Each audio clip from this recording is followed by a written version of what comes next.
Silakan semuanya duduk.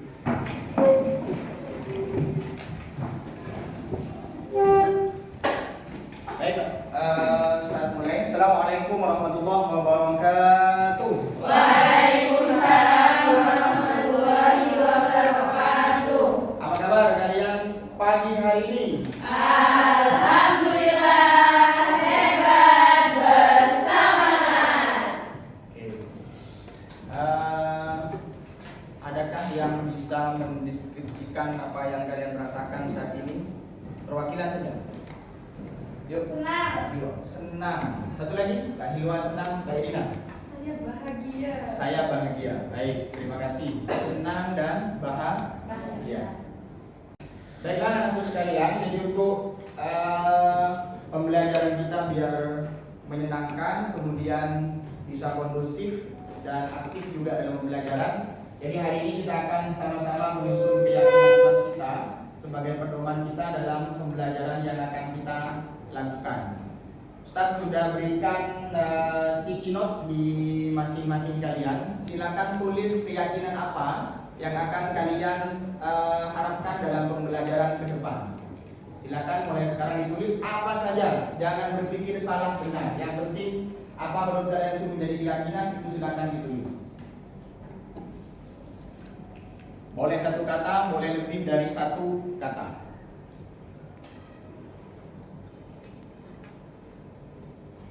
Baik, jika ada yang sudah, silakan secara bergantian tempel di kertas plano bagian belakang yang sudah Ustaz tempelkan. Secara bergantian silakan bisa tempelkan di kertas plano ini.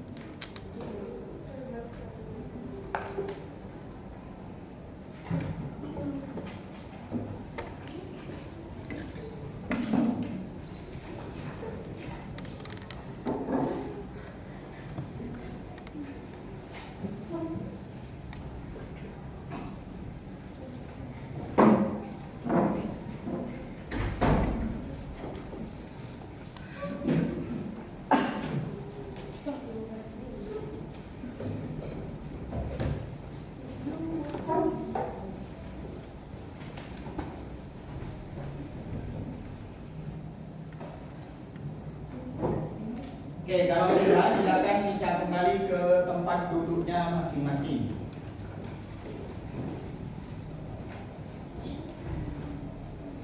Baik, Ustadz minta orang yang terakhir tetap berada di situ untuk membantu membacakan apa yang sudah teman-temannya tulis.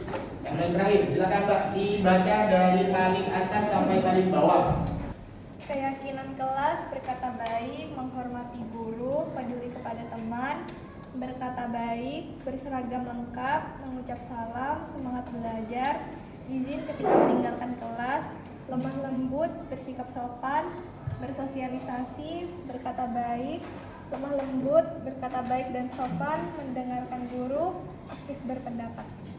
Baiklah anakku sekalian, jadi di kertas plano yang sudah dibacakan oleh Mbak siapa tadi? Karin ya. Jadi sudah ada beberapa keyakinan kelas. Berikutnya kita coba perhatikan dari apa yang sudah dibacakan. Sudah Ustaz buat keyakinan kelas secara keseluruhan. Mungkin ada yang perlu ditambahkan atau ada yang dikurangi. Silakan diperhatikan. Oke. Jadi beberapa yang sudah kalian sampaikan, Ustaz rumuskan seperti ini. Adakah yang perlu dikurangi atau ditambah? Cukup ya? Baik. Jika cukup, terima kasih anak hebat semuanya. Semoga keyakinan kelas ini kita bisa jalankan dalam proses pembelajaran ke depan dan kita sama-sama menjalani pembelajaran dengan baik dan kita semuanya juga bisa mendapatkan ilmu dari apa yang kita pelajari. Ya. Terima kasih semuanya. Baik, langsung saja.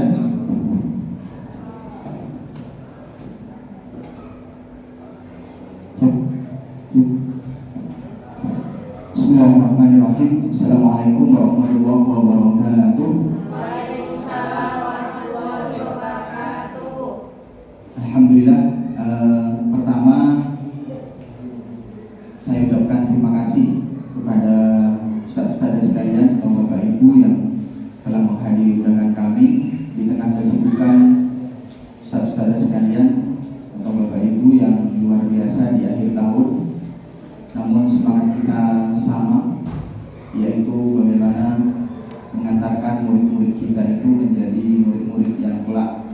bisa menjadi murid yang bisa berguna bagi agama, nusa dan bangsa. Bapak Ibu sekalian, pada kegiatan yang akan dilaksanakan pada kesempatan pagi hari ini, sebagaimana sudah saya sampaikan di undangan, bahwa ini merupakan salah satu kegiatan kami bertiga di pendidikan guru penggerak angkatan ke-10, yaitu saya sendiri, kemudian ada Ibu Rizka dan Ibu Kiki. Namun kebetulan Ibu Kiki melakukan kegiatan yang di komunitas MGMP-nya, sehingga yang melaksanakan kegiatan untuk modul 1.4 ini adalah saya bersama Ibu Rizka Purnamawati Agusti. Jadi sampai saat ini pendidikan yang kami ikuti selama kurang lebih nanti sampai bulan 10 tanggal 29, yaitu di bulan Oktober tanggal 29 ini, saya dengan teman-teman TGP lain di sekolah ini mengucapkan banyak terima kasih kepada Bapak Ibu sekalian, karena tanpa dukungan dan motivasi serta arahan terutama dari kepala sekolah, dan alhamdulillah pada kesempatan pagi hari ini juga bersama kita, itu kami tidak bisa menjalani kegiatan pendidikan guru penggerak ini dengan baik. Dan insya Allah kedepannya akan ada banyak lagi kegiatan-kegiatan yang membutuhkan tenaga, kontribusi serta partisipasi dari Bapak Ibu sekalian. Jadi sekali lagi kami mengucapkan banyak terima kasih. Semoga apa yang Bapak Ibu sekalian luangkan waktu, tenaga serta pikiran, itu hanya Allah yang bisa membalasnya. Kami tidak bisa memberikan balasan yang setimpal dengan apa yang sudah Bapak Ibu berikan kepada kami.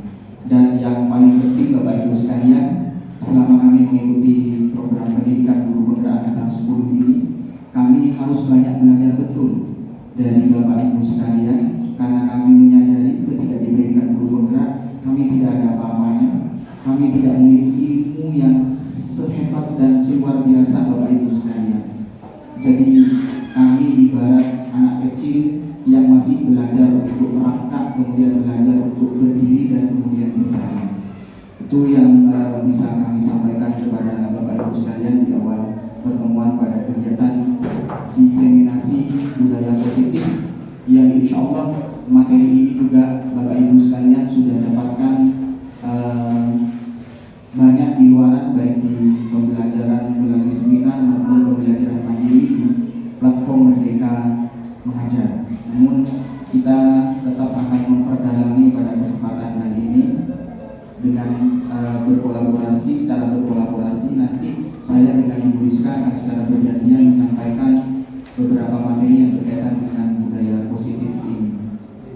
Baiklah Bapak Ibu sekalian, untuk mengawali kegiatan kita pada kesempatan di pagi hari ini, kita buka kegiatan kita pada pagi hari ini dengan pembacaan Ulumul Quran, dengan harapan semoga kegiatan ini dari awal sampai akhir itu berjalan dengan lancar, tidak ada kendala dan rintangan, dan kita semuanya bersama-sama mendapatkan ilmu yang bermanfaat, yang kelak bisa berguna untuk menjadi bekal kita melanjutkan perjuangan kita untuk mendidik dan mengajar kepada murid-murid kita di masa yang akan datang.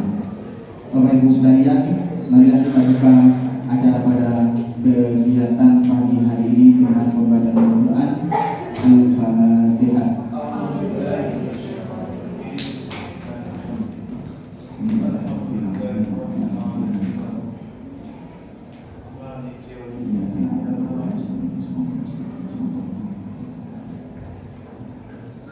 Dilanjutkan dengan acara yang kedua, yaitu berupa harapan, mungkin juga harapan-harapan atau sambutan sekaligus dari kepala sekolah yang sudah hadir di tengah-tengah kita, yang mencobakan bersama kita, yaitu dalam hari ini akan disampaikan langsung oleh Ibu Rabiatul Adil SSI. Kepadanya kami persilakan.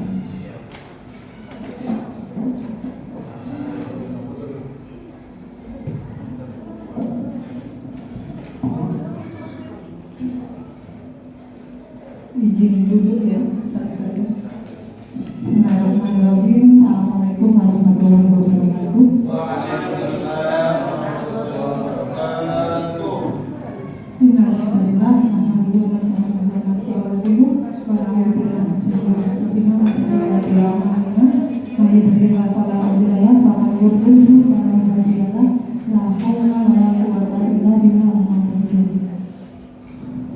Satu-satu yang dirahmati Allah, syukur alhamdulillah berkat rahmatnya kita bisa berkumpul di pagi yang cerah ini dalam keadaan sehat.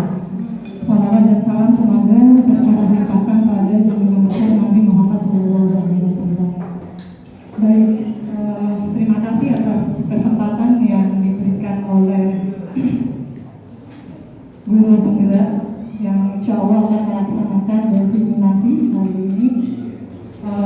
Di kesempatan ini saya ingin mengucapkan selamat kepada teman-teman yang sudah berproses dengan baik dalam kegiatan program guru penggerak, dan alhamdulillah dengan masuknya 3 guru kita SMP Isyari Hidayah, insya Allah kedepannya akan mewarnai sekolah ini dengan berbagai praktik baik serta pengalaman dan ilmu-ilmu yang bermanfaat yang telah mereka dapatkan nanti. Jadi apa yang menjadi kebutuhan harus kita dukung bersama, dan insya Allah nanti akan menjadi kebaikan yang luar biasa untuk sekolah ini.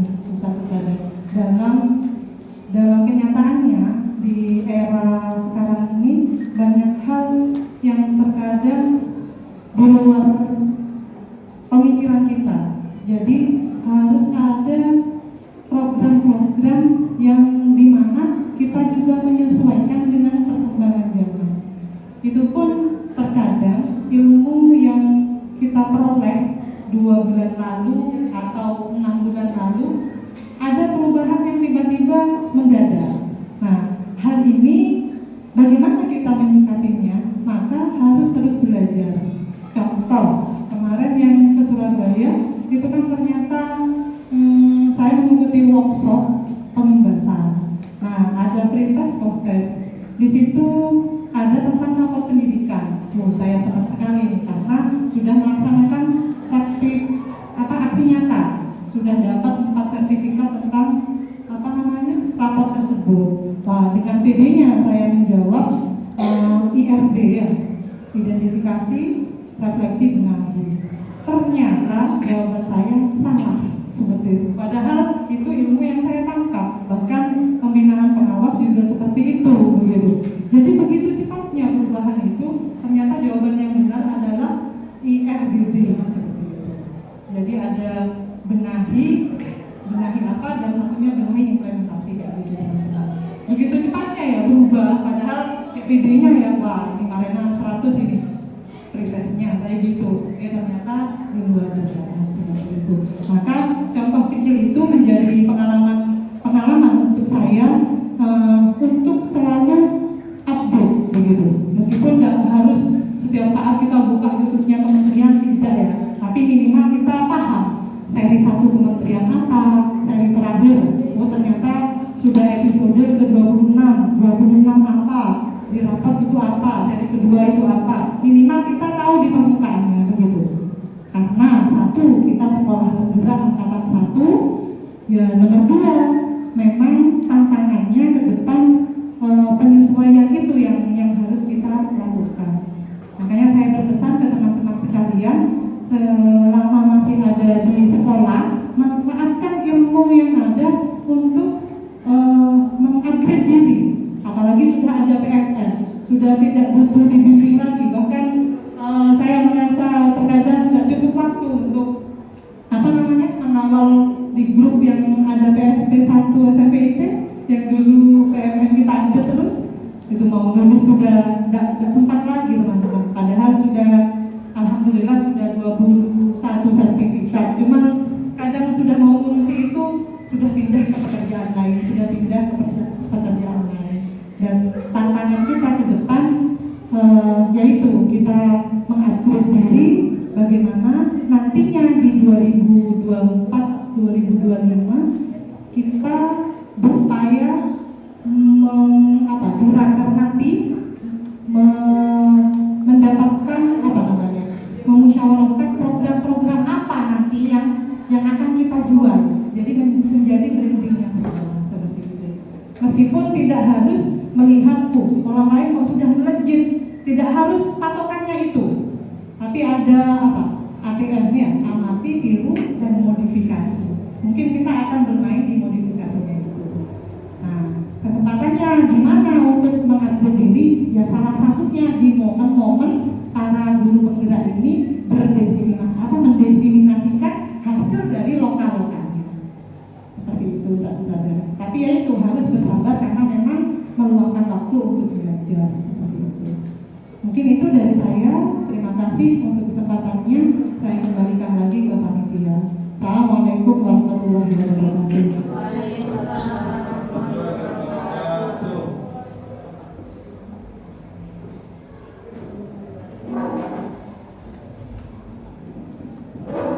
Terima kasih kami sampaikan.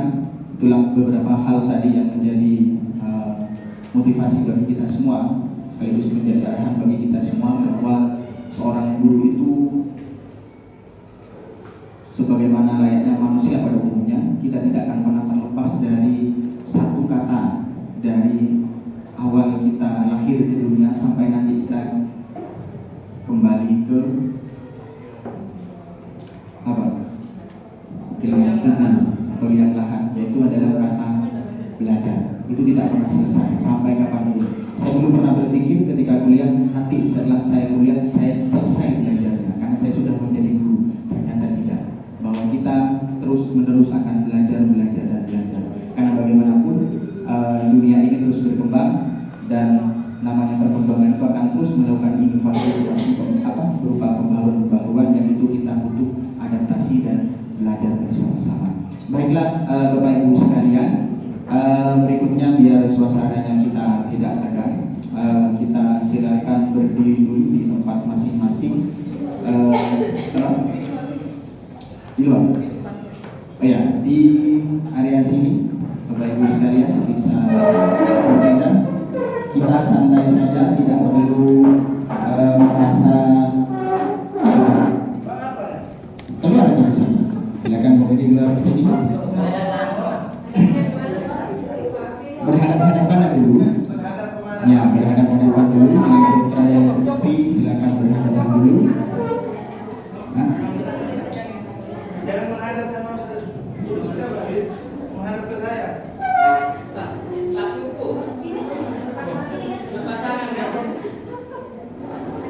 Mukokna. 1, 2, 3. Hikmah.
yang tidak ikut berperan saja ditembak.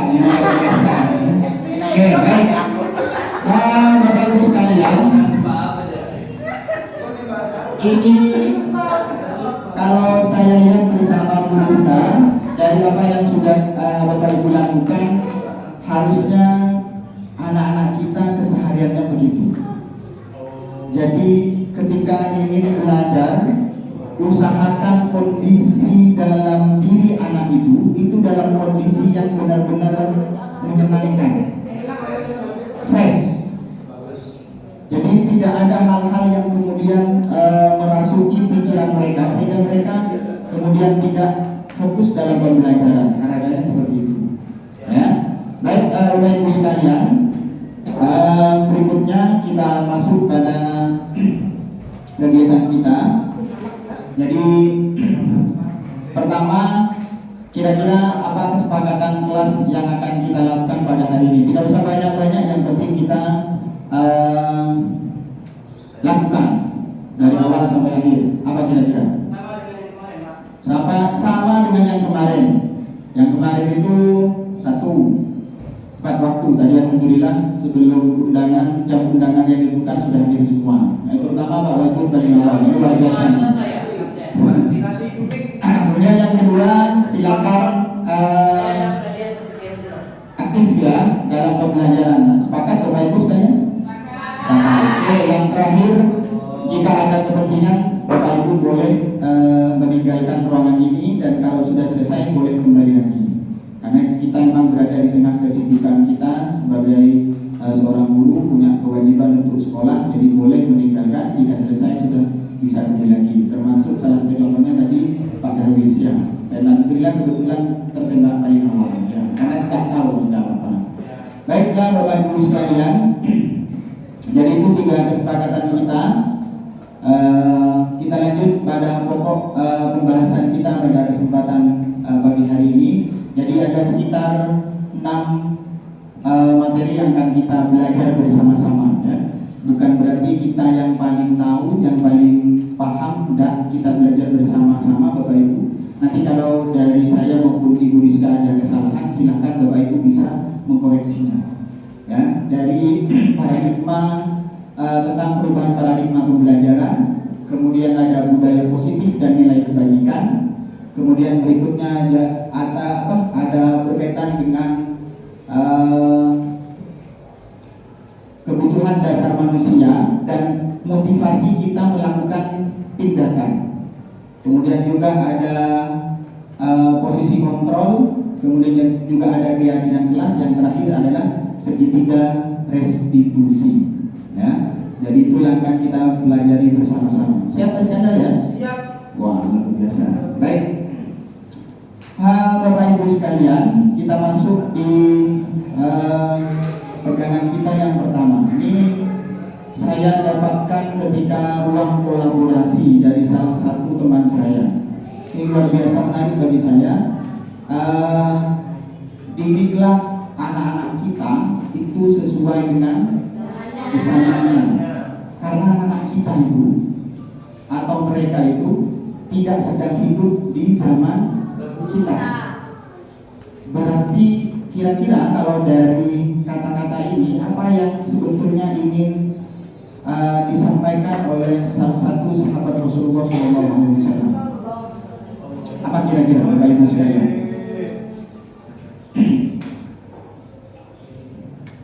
Ayo apa kira-kira?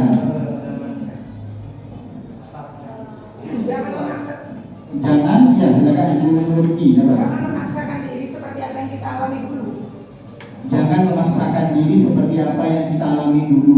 Artinya apa yang sudah kita lewati dalam proses pendidikan. Ya silakan Bapak. Ya.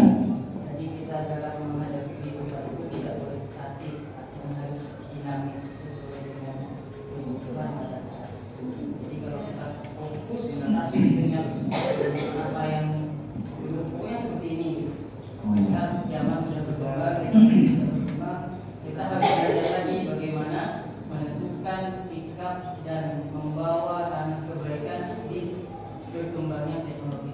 Wah, luar biasa, tepuk tangan kita semua. Ya, satu lagi. tulis. Luar biasa. Ini saya nggak tahu artinya apa kira-kira. Budaya lama yang baik tetap dipertahankan, yang baru, yang up to date, yang lebih baik diambil. Wah, luar biasa. Kolaborasi, Pak. Kolaborasi budaya lama yang masih relevan dan luar biasa. Jadi benar bahwa kita sedang berada. Ada lagi? Ada lagi ya. Nyumbang masyarakat. Oh ya, nyumbang.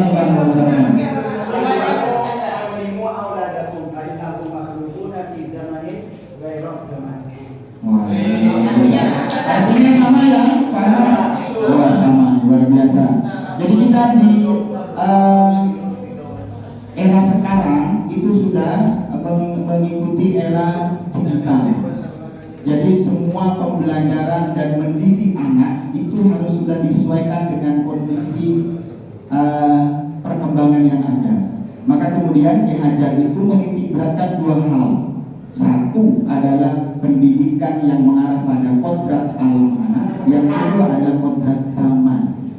Sejalan dengan apa yang disampaikan oleh sahabat Rasulullah ini luar biasa. Padahal ini beribu-ribu tahun sebelum kita berada di muka bumi ini. Tapi beliau pemikirannya sangat kontekstual dengan era sekarang. Lanjut tuliskan. Perubahan paradigma pembelajaran, Bapak Ibu sekalian.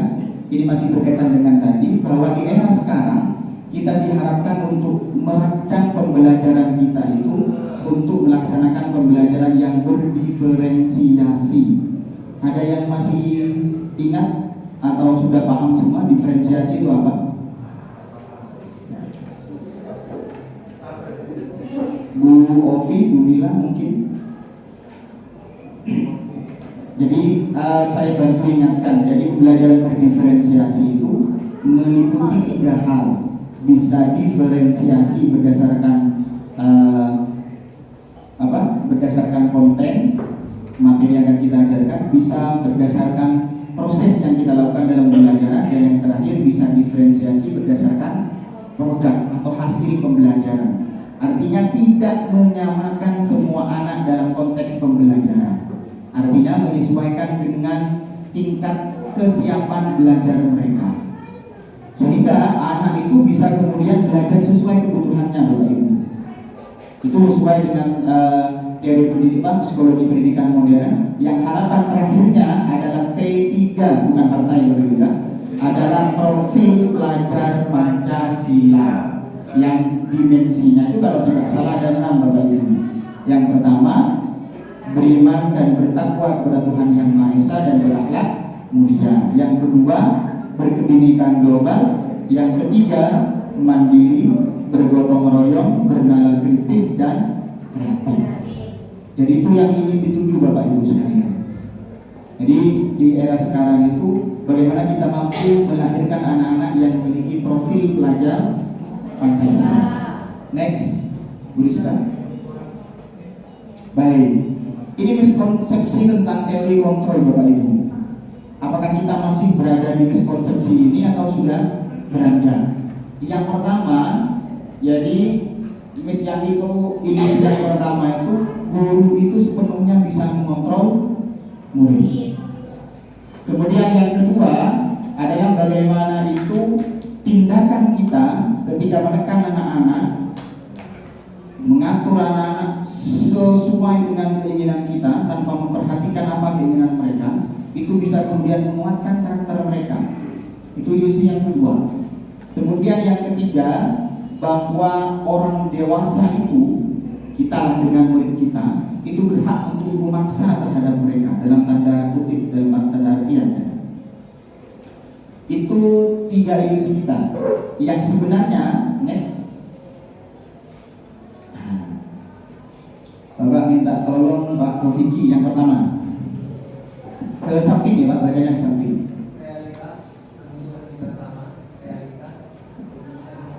Ya, yang respon realitas kebutuhan kita dianggap sama. Jadi kita merespon murid-murid kita, wah ini satu kelas sama nih. Nanti belajarnya berdasarkan begini menurut saya. Tapi teori kontrol mengatakan bahwa murid-murid kita yang ada itu, ya sebutannya adalah berbeda. Yang kedua, lanjut. Seorang melihat hal yang sama, setiap orang memiliki gambaran. Ya. Jadi kita tidak boleh lagi menganggap bahwa murid kita itu akan kalau diberikan pembelajaran dengan metode ini semuanya akan merasa mudah menyerap, mudah memahaminya karena ada pilihan-pilihan itu. Jadi harus kita mulai sedikit, mulai sekarang ke depan harus merubah itu. Yang ketiga, Kita mencoba mengubah orang agar berpandangan sama dengan kita. Kita berusaha memahami pandangan orang lain tentang dunia. nah, ini yang kemudian kita bisa lakukan di pembelajaran. Bagaimana kita memahami apa yang murid-murid kita itu harapkan untuk tumbuh kembang baik prestasi akademik maupun bakat minat serta akhlak atau perilakunya. Caranya bisa berbeda-beda Bapak Ibu. Nah itu sulit, luar biasa. Nah, makanya pentingnya itu kita belajar. Ya, lanjut yang keempat. Perilaku buruk dilihat sebagai suatu kesalahan. Semua perilaku memiliki tujuan. Di mana? Bilang. Perilaku buruk dilihat sebagai suatu kesalahan. Semua perilaku memiliki tujuan. Nah, ini yang sering kita muncul di proses kita mendidik Bapak Ibu. Selama ini, nah kamu terlambat. Berdiri. Benar begitu? Benar. Harusnya di era sekarang kita tanya baik-baik, kita duduk, buat suasana setenang mungkin, tanya kabar, sudah sarapan, nanti materinya akan disampaikan ini oleh Bu Rizka, baru kita tanya, kenapa kamu terlambat? Oh tadi saya Pak, orang tua saya tak cepat mobilnya mogok misalnya. Oh iya, itu ditanya. Kalau yang biasa sudah. Kalau yang biasa bagaimana pertanyaannya? Inilah yang kemudian disampaikan tadi, nanti materinya akan nyambung. Ada yang namanya teori segitiga restitusi. Bagaimana mencari jalan keluar itu tidak dari kita, jadi dari anak. Misalnya Bumila sering terus bisa. Karena sudah sering terlambat, maka kan anggapan kita, ya, kalau sudah sering terlambat, tidak perlu ditanyakan lagi alasannya, hukum aja langsung, tidak begitu. Maka segitiga restitusi mencari jalan keluar bersama itu terus dilakukan secara berulang-ulang. Loh, tidak selesai Pak, nanti kelanjutannya itu akan lama, kita tidak bisa menilai. Yang dinilai dalam kurikulum Merdeka Bapak Ibu adalah prosesnya, bukan hasil. Saya juga sempat bercerita curhat dengan guru-guru senior, kenapa kalau begini, kenapa nanti kita melihatnya. Tapi ternyata ketika pendidikan guru penggerak, yang kita lihat adalah formatifnya, bukan sumatifnya. Prosesnya dia. Oh iya Bapak, nanti saya akan datang lebih awal, saya akan membangunkan orang tua lebih awal. Itulah yang kemudian kita nilai dari anak ini. Bukan kemudian sudah kemudian tidak terlambat lagi, besoknya terus 1 bulan tidak terlambat lagi. Bukan itu sebetulnya. Tapi proses bagaimana dia menuju untuk tidak terlambat lagi, itulah nilai yang paling utama. Kenapa bisa terjadi demikian? Karena dalam mendidik anak itu berkaitan dengan perilaku itu sifatnya berkelanjutan dan tidak dan butuh proses yang panjang. Bisa saja apa yang kita tanamkan hari ini itu akan menjadi perilaku baik ketika SMA-nya. Bisa saja yang kita tanamkan hari ini menjadi perilaku baik ketika dia masa kuliah. Wah, kita nggak tahu Bapak kalau begitu. Ya memang kita tidak dituntut untuk tahu anak itu berperilaku sebagai atau tidak. Tapi bagaimana proses menuju baiknya itu, Bapak Ibu sekalian. Lanjut, lalu Orang lain bisa mengontrol saya, hanya Anda yang bisa mengontrol dia. ya, nanti akan belajar di posisi kontrol yang akan disampaikan di materi-materi yang akan dilanjutkan. Intinya begini Bapak Ibu sekalian, kita tidak bisa mengontrol peserta didik kita kalau mereka tidak mau. Seberapa besar kita kemudian memaksa mereka, kalau mereka menutup dari apa yang kita inginkan, kita tidak bisa apa-apa. Oh bisa Pak, saya paksa, kemudian saya buat kekerasan fisik, itu disiplin.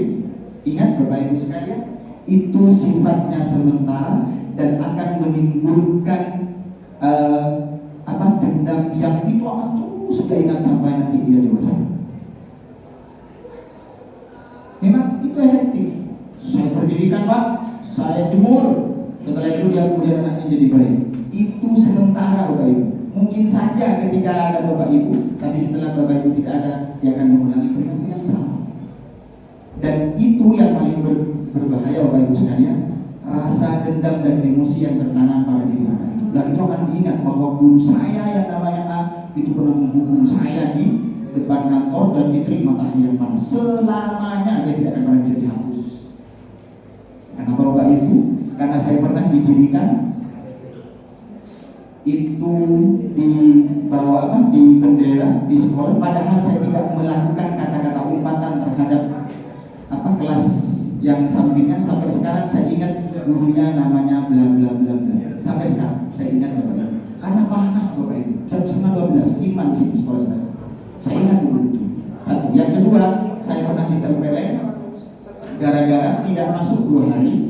Namanya anak-anak dulu masih ada orang yang gulung tembakau. Saya ikut-ikutan gulung tembakau, kan dapat uang Bapak Ibu. Saya senang dapat uangnya. Saya ikut tidak masuk 2 hari, saya gulung tembakau dengan orang-orang dewasa. Saya keesokan harinya ditempeleng. Sampai sekarang saya ingat guru dan tempatnya di mana, kata-katanya apa saya ingat. Tapi memaafkannya sudah, tapi tetap ingat di sini. Dan itu panjang Bapak Ibu sekalian. Jadi mulai sekarang kita harapannya adalah bagaimana sebisa mungkin menciptakan pada diri anak itu yang sekiranya itu menimbulkan motivasi yang muncul dalam dirinya. Ini panjang dan butuh proses lama Bapak Ibu sekalian. Lanjut. Berikutnya akan dilanjutkan oleh Ibu Rizka berkaitan dengan bagaimana kemudian membuat anak itu bisa berdisiplin dan juga membudayakan budaya positif atau disiplin positif di sekolah kita. Kepada Ibu Rizka disilakan. Tidak boleh bertanya Pak. Oh, ada pertanyaan? Ya, silakan. Baik, sebenarnya apa yang disampaikan oleh Bapak tadi tentang masalah disiplin dan katanya itu menimbulkan dampak kepada anak. Betul. Gimana Pak kalau seperti ini? Kadang realitanya itu ada sebagian siswa atau anggapan orang-orang yang sekolahnya itu dulu menggunakan pola-pola lama. Itu bukan membekas atau menimbulkan tidak, tapi rasa syukur. Oh dulu orang berhemat jangan masuk dulu. Kemudian kasih ngaji ya sudah. Itu Pak. Itu gimana menurut Bapak? Ada Pak seperti itu Pak. Ada lagi Bapak? Oke, baik. Bapak Ibu sekalian, ketika ada murid kita bersyukur karena pernah dilakukan perlakuan disiplin yang secara tegas, atau bahkan maaf kalau sekarang sebisa mungkin kita tidak melakukan menggunakan cara-cara kekerasan, karena kita berhadapan dengan ya kita tahu sendirilah, sudah berproses dengan hukum, kemudian bermasalah dengan orang lain, dengan orang tua dan lain sebagainya. Bapak Ibu sekalian, di satu sisi bisa jadi anak itu demikian, bisa jadi. Namun dari dalam hati terkecil mereka bahwa bekas pernah disakiti itu ada. Cuma karena berdasarkan apa yang kemudian diberikan pembelajaran berupa hukuman dan sebagainya, bisa kemudian seperti sekarang itu bentuk syukurnya yang kemudian diucapkan kepada Bapak Ibu. Namun rasa sakit yang pernah dia dapatkan Bapak Ibu itu tetap akan ada. Cuma dia tidak menyampaikan rasa sakitnya kepada Bapak Ibu sekalian. Oh mohon maaf luar biasa sampai pernah memperlakukan seperti itu dulu. Jadinya saya sekarang bisa berdiri seperti ini. Tapi rasa tinggi tetap ada. Itu manusiawi Bapak Ibu sekalian. Ya manusiawi. Jadi secara perasaan itu akan tetap ada. Cuma karena dengan perilaku yang seperti itu kemudian membuat dirinya sukses sekarang, itu kemudian mengucapkan terima kasih, bisa jadi seperti itu. Namun ingat bahwa tindakan kekerasan dan membuat orang itu kemudian tersakiti itu akan selamanya terus membekas Bapak Ibu sekalian. Tetap ada. Ya. Dan nanti kita akan perdalam lagi di motivasi 5 posisi kontrol. Berikutnya ada lagi ya. Kalau tidak ada, berikutnya silakan dilanjutkan oleh Bu Rizka. Baik, Terima kasih Pak Mafid. Melanjutkan materi tadi sangat menarik ya, ada tentang teori kontrol dan ini masih berkaitan sebenarnya yaitu pada materi disiplin positif dan juga nilai kebajikan. Tapi sebelumnya Bapak Ibu kita laksanakan kegiatan pemantik sebelum saya melanjutkan ke materi disiplin positif. Nah, untuk kegiatan pemantiknya di sini Bapak Ibu mempraktekkan dengan teman di sebelahnya mungkin Bapak Ibu akan melakukan kegiatan cobalah buka. Ya, misalkan Bapak Ibu dengan teman sebelahnya, tugas Bapak Ibu semua menempelkan salah satu tangan Bapak Ibu. Ya, di mana di kepalan tangan Bapak Ibu itu semuanya, bayangkan bahwa Bapak Ibu semua menyimpan sesuatu yang sangat berharga bagi Bapak Ibu semuanya. Nah, kemudian Bapak Ibu semua perlu menjaga benda tersebut sekuat tenaga. Tugas rekan yang satunya lagi sebelahnya mencoba dengan segala cara untuk membuka kepalan tangan rekannya. Misalkan dengan cara membujuk, kemudian menghardik, kemudian mengintimidasi, marahi, dengan segala cara. Intinya seperti itu. Kira-kira nanti kita diskusikan bersama apakah rekan Anda akan membuka tangan pada kepalanya, begitu. Anggap di dalam kepala tangan rekan Bapak Ibu semuanya ada barang yang sekiranya sangat berharga bagi Bapak Ibu semuanya. Bisa dipahami ya? Ya, bisa. Ya. Masalahnya tidak bisa dianggap. Tidak bisa. Misalkan begitu. Nah, apakah bisa dibayangkan mungkin ya? Ya. Nah, dari hasil kegiatan pemantik tersebut kita diskusikan bersama. Apakah rekan ataupun Bapak Ibu sekalian membuka kepala tangannya? Tidak. Kira-kira tidak atau iya? Tidak. Alasannya kenapa tidak membuka? Karena berharga. Karena berharga bagi Bapak Ibu semuanya. Benar ya? Ya. Kemudian pertanyaan yang kedua, apakah Bapak Ibu semua menutup kepala tangan Anda? Ya. Menutup kepala tangan? Ya. Kenapa menutup kepala tangan Anda semuanya? Karena melihat berharga. Melindungi hal yang ada di dalam kepala tangan Anda semuanya. Ya. Kemudian dalam kegiatan ini sesungguhnya siapa yang memegang kendali atas atau kontrol untuk bisa membuka ataupun menutup kepala tangan? Diri sendiri. Diri sendiri. Jadi itu diibaratkan bahwa yang memiliki kontrol meskipun ada paksaan, kemudian dibujuk, dihardik dan lain sebagainya, tapi yang memiliki kontrol itu adalah diri sendiri. Sama halnya juga dengan murid kita. Murid kita juga memiliki kontrol pada dirinya sendiri. Jadi meskipun kita sudah marah kepada murid kita bujuk kepada mereka. Kalau misalkan mereka tidak mau, ya sudah, tidak mau. Seperti itu. Kalaupun mau, mungkin itu hanya dalam jangka tertentu saja. Misalkan dimarahi, kemudian mereka patuh. Nah, itu akan ada perubahan pada jangka waktu tertentu saja, tidak secara berkelanjutan. Seperti yang sudah disampaikan tadi oleh rekan saya. Seperti itu ya Bapak Ibu. Ya. Tadi sudah dijelaskan juga tentang miskonsepsi teori kontrol. Miskonsepsinya di sini saya tambahkan satu karena ada yang kurang. Yang pertama, ilusi bahwa guru mengontrol murid. Seperti yang sudah disampaikan bahwa tidak ada yang bisa mengontrol seseorang, sekalipun itu adalah guru. Kalaupun ia bisa, maka itu hanya pada waktu tertentu saja, tidak dalam jangka waktu yang sangat panjang. Seperti itu ya. Yang kedua, ilusi bahwa kritik dan membuat orang merasa bersalah dapat menguatkan karakter. Itu adalah konsepsi yang kurang tepat. Yang ketiga, ilusi bahwa semua penguatan positif, efektif dan bermanfaat. Yang keempat, ilusi bahwa orang dewasa memiliki hak untuk memaksa, padahal dari keempat pernyataan tersebut itu adalah miskonsepsi yang kurang tepat bagi teori kontrol, seperti yang sudah kita praktekkan tadi, Bapak Ibu semuanya.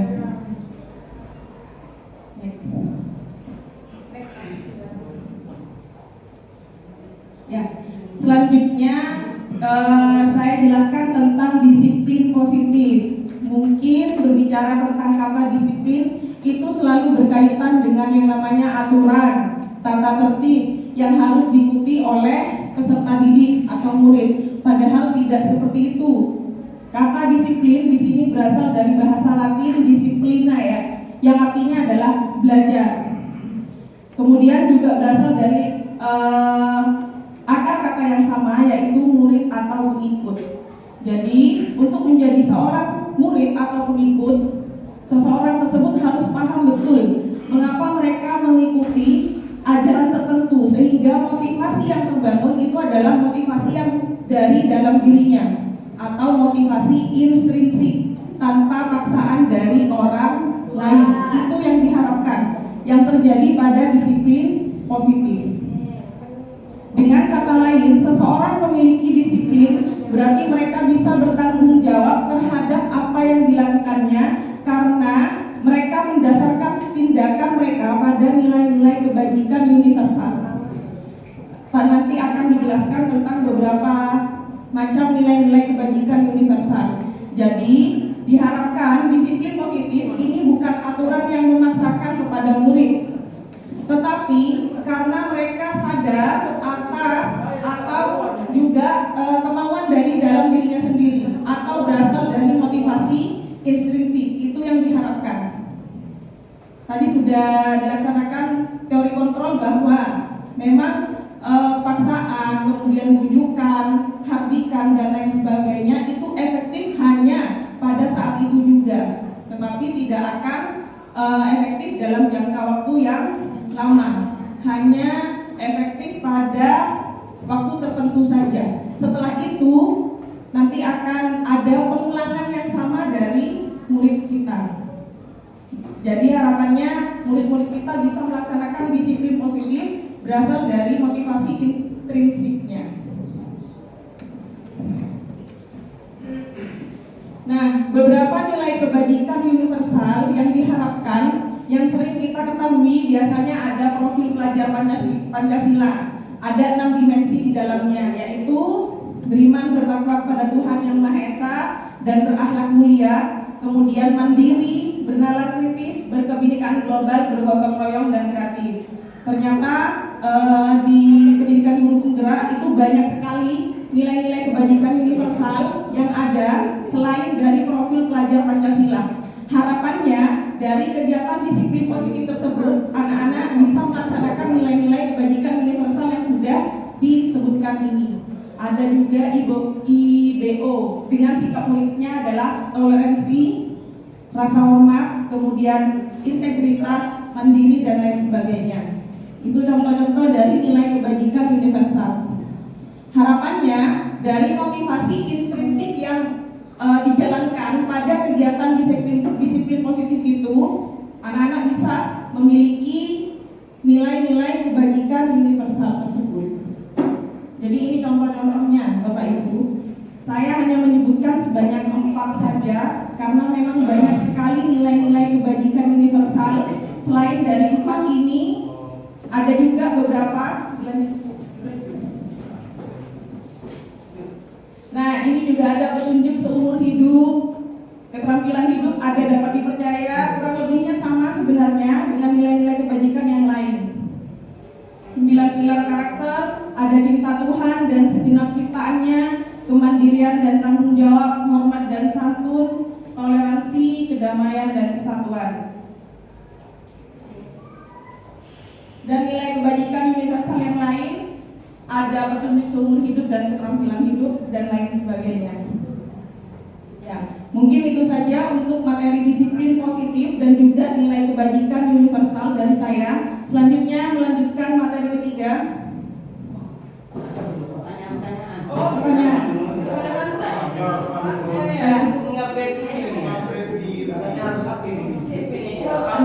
Silakan Ustaz. Bapak Wadud. Bapak Wadud.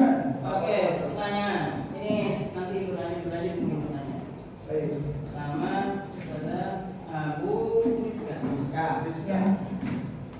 Untuk menanamkan itu sehingga muncul dalam diri anak itu yang namanya apa namanya tadi itu? Disiplin positif. Disiplin positif, kesadaran dari dalam. Kesadaran dan motivasi intrinsik. Intrinsik. Nah, intrinsik. Sedangkan begini, secara naluri dan secara godaan itu dan tertuang dalam Al-Quran bahwa kita akan digoda oleh setan menuju jalan yang mengajak kepada kejelekan. Dan kita itu tadi, apakah salah saya memahaminya, kata-kata yang kadang membuat kita itu sakit. Nah, itu boleh enggak gitu tuh. Dan itu kadang bisa membuat kita itu menyadari dalam diri kita bahwa kita itu salah di situ. Salah maksudnya seperti saya cara Islamnya. Di dalam Al-Quran juga dijelaskan dan itu anak kecil pun gitu. Misalnya kayak Ahmad ketika memegang sesuatu dia kita mau minta, biasanya meskipun bukan mainannya sendiri dikasih, karena memang sudah ke sana nalurinya, merasa bahwa itu punyanya dia. Makanya dalam Al-Quran itu dijelaskan membantu subhanahu dari pemulihun. Barang siapa yang memelihara dirinya dari kepikiran, ini terhadap suatu pikiran, itu orang-orang yang beruntung.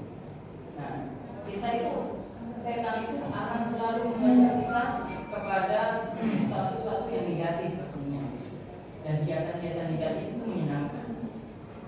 Pertanyaan saya, menanamkan itu yang membuat kadang kita itu menanamkannya harus dengan kata-kata yang kita selalu disampaikan jangan menggunakan kata-kata negatif. Sedangkan di Al-Quran kata zina, jangan dekat zina, terus nanti di akhirnya itu akan berhadapan dengan kata-kata adab nabi, adab nabi dan sebagainya, adab yang lebih dan sebagainya, ancaman-ancaman. Di situ kita ada ancaman-ancaman gitu. Nah, kalau kita ada anak-anak itu mungkin ada beberapa yang ini bisa kita laksanakan, kata-kata ini bisa misalnya dia jangan jois dong dan sebagainya. Nah itu kata-kata seperti itu sehingga kita itu dengan kata-kata itu membuat kita sadar diri. Oh iya selama ini saya begini. Itu sebenarnya untuk menumbuhkan diri, kesadaran dalam diri kita. Ini untuk kita dan anak-anak kita semuanya nanti. Baik, terima kasih atas pertanyaannya. Saya mengulangi lagi untuk pertanyaan dari Bapak Wadud, menanyakan bagaimana untuk bisa menerapkan disiplin positif yang dimunculkan dari motivasi intrinsik diri sendiri ya Ustaz ya. Jadi memang butuh proses Bapak Ibu, tidak mudah untuk bisa melaksanakan kegiatan ini dan mendapatkan hasil yang maksimal. Apalagi dengan kebiasaan-kebiasaan yang sudah kita lakukan, termasuk saya sendiri, misalkan menjadi guru yang bersifat penghukum, kemudian menjadi pemantau dan lain sebagainya, memang membutuhkan proses untuk bisa mendapatkan hasil yang maksimal. Tidak hanya saat ini juga untuk bisa tahu hasilnya, tapi entah kapan itu masih butuh perjalanan yang sangat panjang sehingga nantinya akan bisa memunculkan motivasi intrinsik yang ada dalam murid. Tapi dengan usaha-usaha mungkin nanti bisa menghasilkan apa yang diharapkan. Jadi misalkan sekarang melaksanakan kegiatan disiplin positif, bukan berarti tahun depan anak-anak itu sudah bisa memunculkan motivasi yang ada dalam dirinya, belum tentu. Karena kita tidak tahu bagaimana mereka akan berproses beberapa tahun yang akan datang seperti itu. Jadi bisa saja 5 tahun yang akan datang, 10 tahun yang akan datang. Jadi memang membutuhkan usaha. Apa usaha kesusahannya, yang pertama adalah mungkin dimulai dari diri kita sendiri sebagai guru. Kita memberikan contoh yang baik kepada murid, mungkin dengan perkataan yang baik, sikap yang baik, karena apa yang akan dilihat oleh mereka itu akan dicontoh juga oleh peserta didik kita, gitu. Jadi dimulai dari diri sendiri, kemudian juga mengubah tentang pemikiran untuk bisa melaksanakan posisi kontrol yang baik. Misalkan dengan penghukum memang efektif di saat itu juga, maka nanti dampaknya ke belakang itu akan berdampak, misalkan akan dendam dengan guru tersebut. Apa yang diingat itu ada dua, yang pertama kesan negatif dan kesan positif. Jadi tinggal Bapak Ibu semuanya memilih apa yang akan kita berikan kepada anak-anak kita, gitu.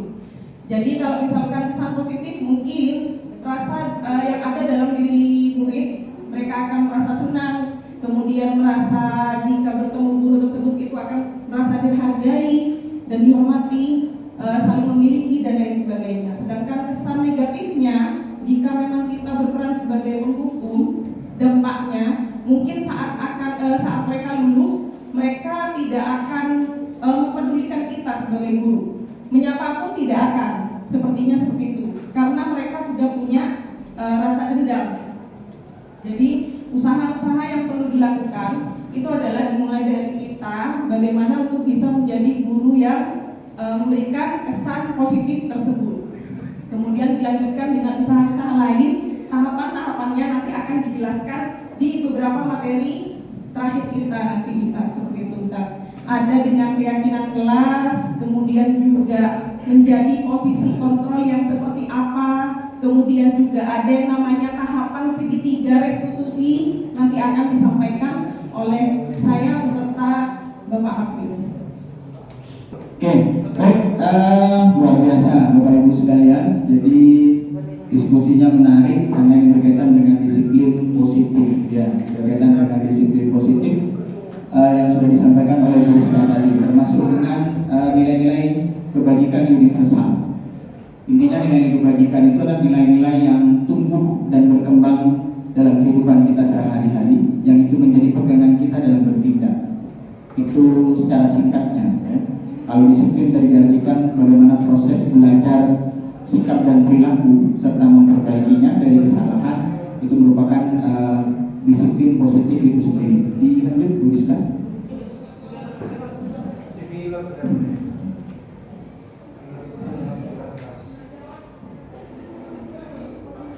Oke, baik Bapak Ibu sekalian. Jadi kita masuk pada kebutuhan dasar kita. Ya, hidup ini kan mesti ada kebutuhan dasar yang harus kita penuhi. Kalau tidak, maka kita tidak akan bertahan hidup atau selesai hidup kita.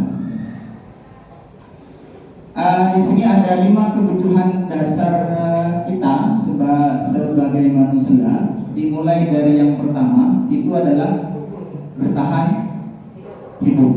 Apa saja untuk kita bertahan hidup? Gampangnya makan, minum, tempat tinggal kita, ya. Itu dalam rangka untuk kita bisa bertahan hidup, ya. Dan itu harus dipenuhi Bapak Ibu sekalian. Caranya dengan segala cara yang kita bisa gunakan dan itu tidak melanggar hak orang lain.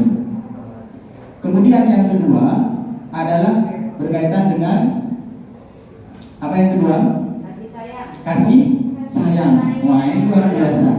Murid-murid kita di kelas itu pada hakikatnya kalau kita bisa telusuri dan kita amati, itu bisa dipresentasikan yang terbanyak adalah bagaimana mereka butuh terhadap kasih sayang kita.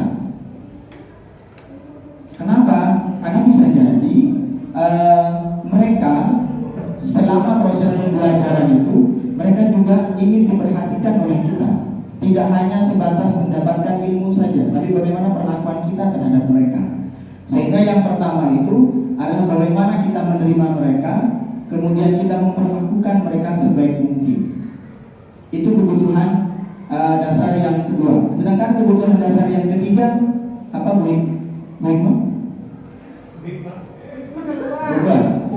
ideologi, kebebasan. Setiap individu pada hakikatnya itu butuh hidupnya bebas, tidak ada yang menghalang-halangi, bisa berekspresi, bisa kemudian menularkan segala kreativitas yang dia miliki dan lain sebagainya. Itu salah satu kebutuhan bagaimana kebutuhan yang ketiga itu bisa dimiliki oleh setiap orang, bisa memiliki pilihan-pilihan dalam hidupnya. Ya. Kemudian kebutuhan yang keempat adalah kebutuhan kesenangan, bercanda dengan teman-teman, kemudian tertawa bareng-bareng. Itu merupakan kebutuhan kita untuk merasa senang. Ya. Sedangkan kebutuhan yang kelima adalah berkaitan dengan bagaimana penguasaan. Setiap kita itu nalurinya itu adalah bagaimana kita menjadi seorang pemimpin, nalurinya.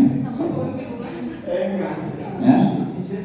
Jadi itu naluri hakikatnya seperti itu. Namun yang lebih besar daripada itu Bapak Ibu sekalian, bagaimana kalau seorang murid itu dia bisa berprestasi, sehingga ketika dia berprestasi maka dia akan diakui, dianggap, kemudian diapresiasi oleh teman-temannya. Itu kan bagian daripada penguasaan pada diri. Ya. Next, tuliskan. Oke. Dari 5 kebutuhan dasar itu, harapannya kita memiliki yang namanya dunia berkualitas, Bapak Ibu sekalian. Ya, bagaimana dunia berkualitas itu ada dalam pikiran kita, ada dalam asumsi pikiran kita. Apa isinya? Itu berkaitan dengan hal-hal perilaku, tindakan, atau bahkan seseorang yang berada dalam hidup kita itu yang kemudian memberikan kebahagiaan pada diri kita, apapun bentuknya. Ya, dengan keluarga kita, anak-anak kita, murid-murid kita, itu harapannya demikian. Jadi 5 kebutuhan dasar tadi itu kemudian bisa menuju pada dunia yang berkualitas. Apa yang kemudian membedakan dengan kebutuhan dasar dengan dunia berkualitas ini? Kalau dunia berkualitas itu yang ada dalam pikiran kita, itu sifatnya biasanya unik dan personal. Dunia berkualitasnya Ibu Hida dengan Bu Nurgi itu tidak sama. Bisa saja misalnya Bu Hida akan memiliki dunia berkualitas karena mungkin misalnya dalam karir dia kemudian sukses terus menerus. Yang Bu Nurgi cukup saja karir meskipun tidak begitu sukses, yang penting dengan bahagia senang, dengan keluarga senang saja misalnya. Itu dunia berkualitasnya. Jadi beda. Setiap individu itu memiliki dunia berkualitas masing-masing. Bapak Ibu sekalian. Next. Nah, Bapak Ibu sekalian, jadi setiap tindakan yang kita lakukan semuanya hanya mengarah pada 3 ini, Bapak Ibu sekalian. Hanya mengarah pada 3 hal ini. Satu contoh, misal ada, ya termasuk saya kan, misalnya ketika saya misalnya buru-buru datang ke sekolah, kemudian segera membuka pintu kantor dan melambaikan tangan sebisa mungkin tidak jam 7, itu kira-kira apa yang menjadi motivasi saya, Bapak Ibu sekalian? Yang manakah? Yang pertama, kedua, atau ketiga? Ini Bapak Ibu sekalian, ketidaknyamanan. Ustaz terlambat tadi apa? Enak. Makanya buru-buru begini, menghindari ini.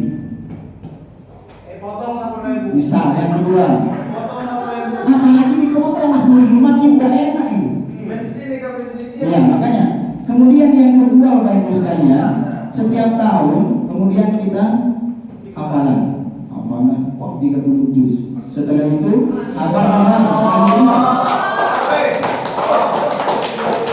hafalnya 30 juz, luar biasa. Kita apresiasi dan kita syukuri. Nanti ada pengumuman di akhir tahun, kata guru-guru dengan hafalan terbanyak 30 juz adalah bla bla bla namanya, luar biasa. Itu motivasi kita, itu masuk kepada yang sini. Yang kedua, karena ingin mendapatkan penghargaan dan imbalan. hadiah. Namun itu semua Bapak Ibu sekalian dari dua ini itu masih berupa motivasi eksternal luar. Nanti kalau sudah, mohon maaf, aturan tanpa cekcok jam 7 bebas sampai jam setengah 8. Nah, jam 7 itu sudah nggak ada yang cekcok, sudah setengah 8. Kenapa? Nah, bebas setengah 8 yang dihitung. Karena begininya nggak ada ini. Sininya. Itu eksternal. Yang baik adalah bagaimana kita menuju motivasi yang di sini Bapak Ibu sekalian. Yang ketiga, bagaimana perilaku kita itu kita lakukan karena kita percaya apa yang kita lakukan itu adalah untuk kebaikan kita, bukan siapa-siapa Bapak Ibu sekalian. Saya menghafal karena saya lillahi ta'ala, karena saya berharap surganya Allah. Loh, itu kan imbalan yang tidak kelihatan apakah akan diberikan atau tidak, tapi kita sudah dengan hati dan perasaan meyakini bahwa insya Allah surga yang saya dapatkan dan demi perilaku kita yang lebih baik. Nah, jadi bukan yang kemudian kita dapatkan di dunia kita, tapi bagaimana perilaku itu menyebabkan kita itu lebih baik dari yang sebelumnya Bapak Ibu sekalian. Ya, jadi itu berkaitan dengan 5 kebutuhan dasar manusia, kemudian dunia berkualitas dan motivasi dalam kita melaksanakan atau melakukan tindakan kita sehari-hari Bapak Ibu sekalian. Harapannya kita belajar berada di sini. Bapak ada di mana? Kita harus jujur, Bapak sering ada di sini dan di sini. Ya, Bapak saya. Jadi sering berada di 1 dan 2. Kita harus jujur. Makanya kita bersama-sama bagaimana beralih kepada posisi motivasi yang ketiga Bapak Ibu sekalian. Motivasi yang ketiga harapannya itu kemudian yang kita munculkan tidak terlepas juga dengan peserta didik kita. Peserta didik kita itu harapannya kita arahkan di sini semua. Ya. Yang berupa hukuman dan ketidaknyamanan itu harapannya bergeser, kita akan pelan-pelan kita hilangkan. Yang termasuk penghargaan pun juga sama. Meskipun ini butuh proses yang lama, bisa sekarang. Oke, sekarang tidak bisa. Tapi kita tidak pernah berputus asa, suatu saat kita akan bisa. Kan begitu Bapak Ibu sekalian. Jadi ini motivasi intrinsik dan ekstrinsik itu yang lebih baik adalah bagaimana kita menciptakan atau melahirkan motivasi intrinsik Bapak Ibu sekalian. Sehingga kemudian perilaku yang kita lakukan dan peserta didik kita atau murid-murid kita itu tumbuh dan berkembang dalam dirinya, yang itu sudah dengan sendirinya. Ini butuh waktu yang lama, butuh pekerjaan yang harus dikolaborasikan dengan Bapak Ibu sekalian. Ya, mungkin bisa lanjut materi berikutnya Bapak Ibu sekalian. Nanti pertanyaannya di akhir saja biar kita tidak molor. Silakan dilanjutkan Bu Rizka berkaitan dengan materi 5 posisi kontrol. Silakan Bu Rizka.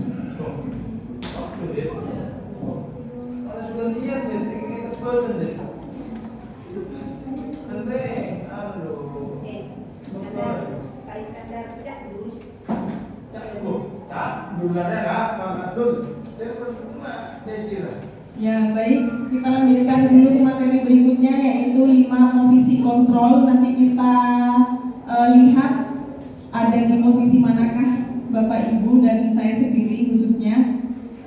Kita mulai dari posisi kontrol. Yang pertama itu ada 5, sebenarnya ada 5. Yang pertama adalah penghukum, kemudian ada pembuat rasa bersalah, kemudian yang ketiga ada pemantau, ada posisi kontrol guru sebagai teman, dan juga yang terakhir adalah posisi kontrol sebagai manajer.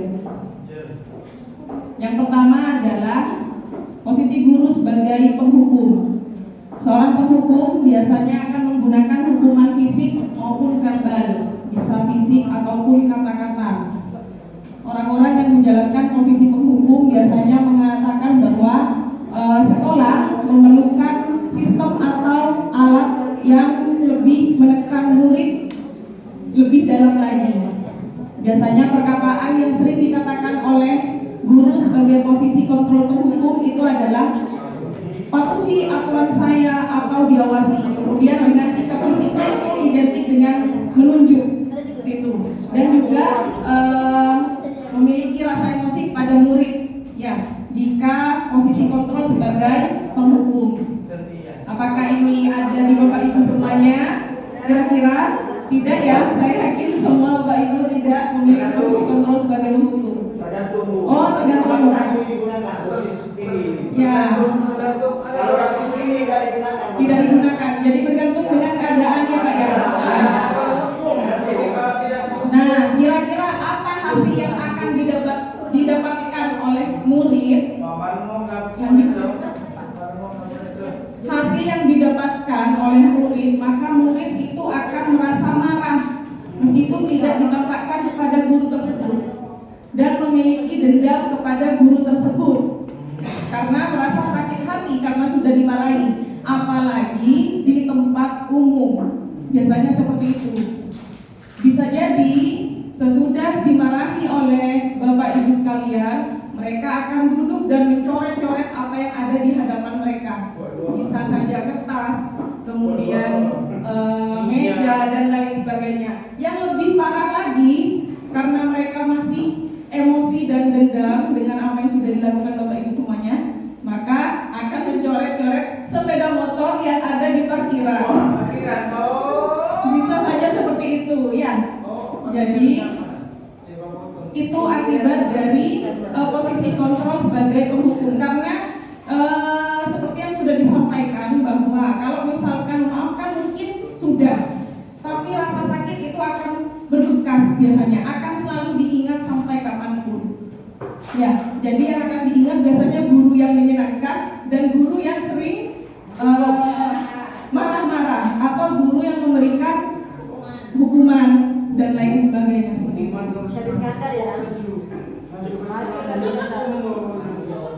Kemudian posisi kontrol yang kedua yaitu pembuat rasa bersalah. Nah, ini biasanya posisi kontrol yang sering saya sendiri lakukan, mungkin Bapak Ibu juga sering melakukan pembuat rasa bersalah. Pembuat rasa bersalah berbeda dengan yang penghukum. Ya, kata-katanya biasanya lebih halus, tetapi itu juga sama saja memiliki dampak yang kurang kepada murid. Jadi merasa murid itu gagal. Ya, pada posisi ini guru akan bersuara lebih lembut, tidak merasa emosi memang. Hanya saja kata-kata yang digunakan itu memang menyudutkan murid, sehingga murid akan selalu berpikir bahwa oh, saya adalah orang yang gagal, orang yang tidak berhasil, seperti itu. Yang membuat orang lain merasa tidak nyaman, bersalah atau rendah diri. Kata-kata yang keluar biasanya adalah ibu sangat kecewa sekali dengan kamu. Kemudian berapa kali bapak harus memberitahu kamu ya, dan lain sebagainya. Sehingga kira-kira hasil apa yang akan didapatkan oleh murid? Maka hasilnya adalah yang akan dirasakan oleh murid. Murid akan merasa bersalah akan mengecewakan ibu dan juga bapak gurunya. Murid akan menjadi orang yang gagal dan tidak sanggup membahagiakan orang lain. Itu dampak dari posisi kontrol sebagai pembuat rasa bersalah. Kemudian kadangkala sikap seperti ini lebih berbahaya dari penghukum, karena emosi yang ada dalam diri murid akan tertahan, akan disimpan rapat-rapat oleh murid, sehingga tidak bisa meluapkan rasa kekesalannya dan akan merasa selalu gagal di setiap apa yang mereka lakukan. Itu Bapak Ibu. Kemudian dilanjutkan posisi kontrol sebagai teman. Nah, guru pada posisi ini tidak akan menyakiti murid maupun berupaya mengontrol murid melalui persuasi. Posisi teman pada guru biasanya berdampak positif maupun negatif. Guru di posisi teman menggunakan hubungan baik untuk mempengaruhi seseorang. Biasanya kalimat yang sering digunakan itu adalah ayolah bantu demi bapak, begitu ya. Jadi ada kalimat-kalimat bekerja sama dengan guru, menganggap teman. Ya. Ayo ingat tidak bantuan Bapak selama ini kamu. Berarti kamu harus patuh ya kepada Bapak. Ya, biasanya seperti itu. Nah, maka hasil atau dampak yang akan didapatkan oleh murid adalah murid akan merasa senang dan akrab dengan guru. Itu termasuk dampak yang positif. Hanya saja negatifnya murid akan memiliki ketergantungan. Ya, kalau misalkan ada guru tersebut, mungkin mereka akan patuh. Tapi kalau tidak ada, mereka akan memulai lagi. Itu dampaknya. Kemudian yang keempat adalah posisi kontrol sebagai pemantau. Memantau berarti mengawasi. Pada saat kita mengawasi, kita bertanggung jawab atas perilaku orang-orang yang kita awasi. Dengan menggunakan sanksi atau konsekuensi dapat memisahkan hubungan pribadi dengan murid. Contoh kalimat yang digunakan adalah peraturannya apa, kemudian apa yang telah kamu lakukan, itu sebagai posisi pemantau. Kemudian hasil atau dampaknya yang akan diperoleh oleh murid adalah yang pertama, siswa bisa mengerjakan sesuatu jika hanya dipantau oleh guru. Jika tidak dipantau akan tidak ada rasa tanggung jawab. Jadi juga sama memiliki ketergantungan, sehingga harus selalu dipantau saja. Harus dikawal. Kemudian bukan sebelumnya.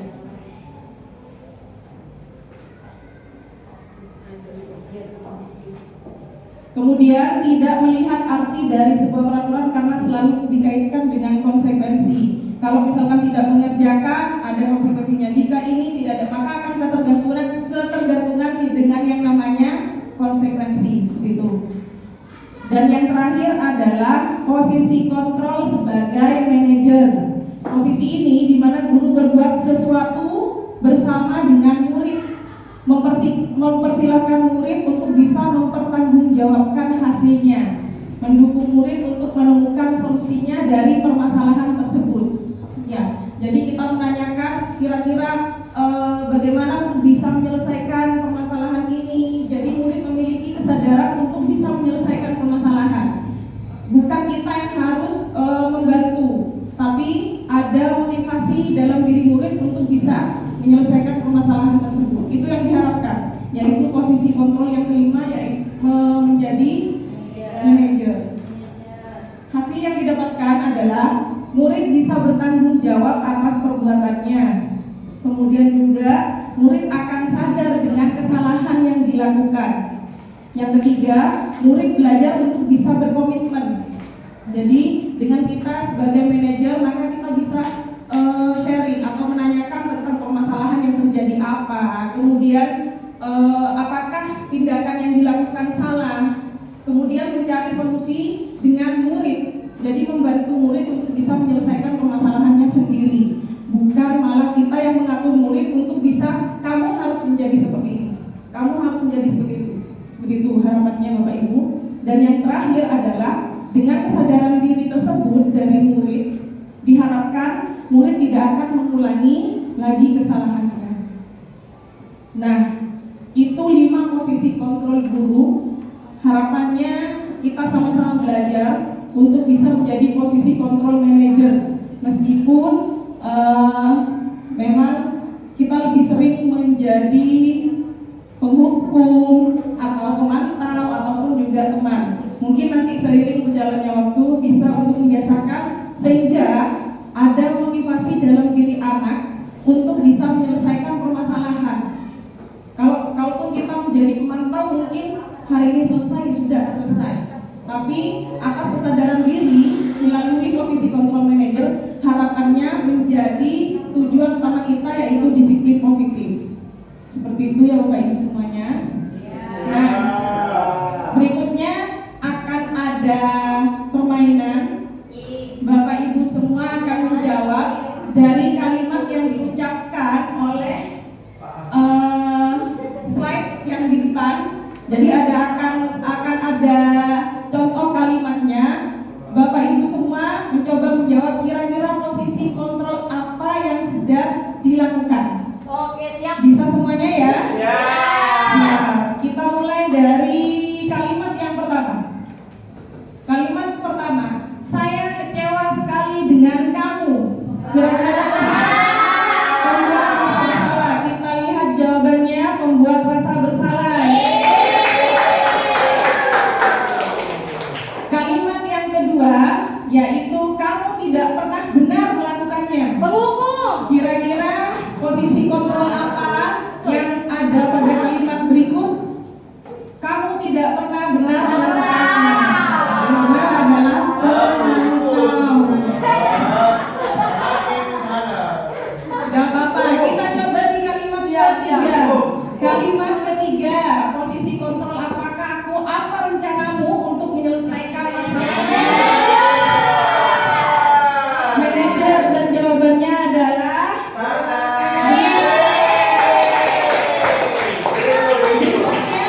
yang keempat. Kalau benar semua berarti Bapak Ibu sudah paham dengan materi yang sudah sampaikan hari ini.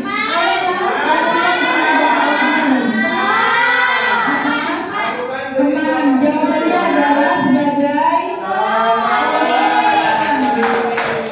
dan yang terakhir, kalimat terakhir, kamu tidak akan pernah mendapat nilai jika kamu tidak maka adalah apa Bapak Ibu? Jawabannya adalah berarti Bapak Ibu semua sudah bisa membedakan ya lima posisi kontrol yang sudah dijelaskan pada hari ini. Mudah-mudahan bisa menjadi Amin, Bu. Amin. bisa menjadi pelajaran bagi kita semua, khususnya bagi saya sendiri. Terima kasih. Dilanjutkan ke Bapak Hamid. Ada terus. Amatnya. Terus gantian itu. Baik, Bapak Ibu, tinggal sedikit lagi. Jadi Bapak Ibu sekalian, tepuk tangannya dulu buat semuanya. Baik, terima kasih Bapak Ibu sekalian. Kita tinggal dua materi lagi, keyakinan kelas dan restitusi. Setelah Bapak Ibu tadi mengenal, Iskandar masih ingat posisi kontrol yang apa saja? Ingat. Sebagai apa saja, Pak? Kontrol A, kontrol C, kontrol Z. Yang kontrol sebagai yang masih kontrol tadi, yang bukan lain. Pemantau, hukum, Penglaris. Manis, bukan. Manajer, pemantau juga. Pembuat merasa bersalah, teman luar biasa. Baik, sampai termasuk posisi kontrol ya. Jadi kita insya di sini kebanyakan posisi kontrolnya teman. Tapi kita berharap nanti seperti yang sudah disampaikan tadi, kita berada di posisi kontrol yang manajer. Yang itu dia teman-teman. Oh saya masih di pemantau dan kadang-kadang menghukum bapak misalnya. Ya nggak apa-apa, kita belajar. Namanya belajar kita berproses. Baik, Bapak Ibu sekalian, untuk kemudian bisa membuat murid-murid kita bersikap atau memiliki disiplin positif, maka salah satunya terutama dalam proses pembelajaran maupun dalam konteks lingkungan sekolah kita perlu membuat yang namanya keyakinan kelas atau keyakinan sekolah, Bapak Ibu sekalian. Kenapa harus keyakinan kelas? Kenapa bukan peraturan, Bapak Ibu sekalian? Ya, baik, next, Bu Rizka. Ini ilustrasi Bapak Ibu. Ada. Ya, ini salah satu kelas yang luar biasa. Semua kelas luar biasa. Ya, salah satunya ini maksudnya.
Oke, ini ilustrasi teman-teman bagaimana kita membuat keyakinan kelas, dan insya Allah Bapak Ibu sekalian sudah melakukan hal yang sama, tapi ini hanya ilustrasi saja.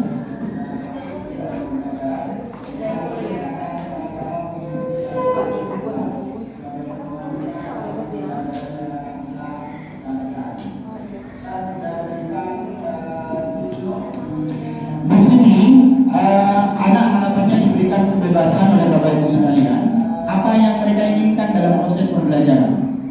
Cuma nanti arahnya, ada penekanannya adalah nilai-nilai kebajikan yang sudah kita pelajari dari awal. Nilai-nilai kebajikan apa saja itu nanti yang kemudian menjadi pedoman kita. Namun di sini kita berikan kebebasan mereka untuk menyampaikan Bapak Ibu.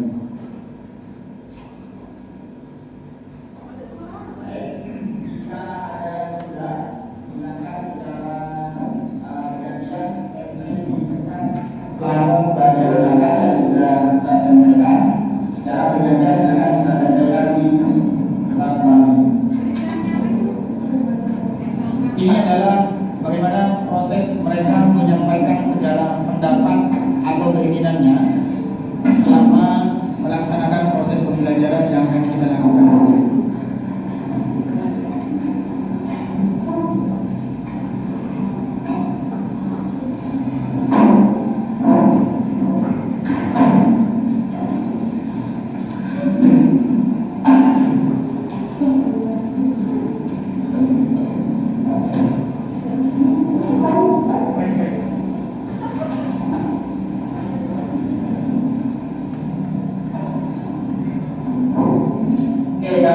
Silakan bisa kembali ke tempat duduknya masing-masing.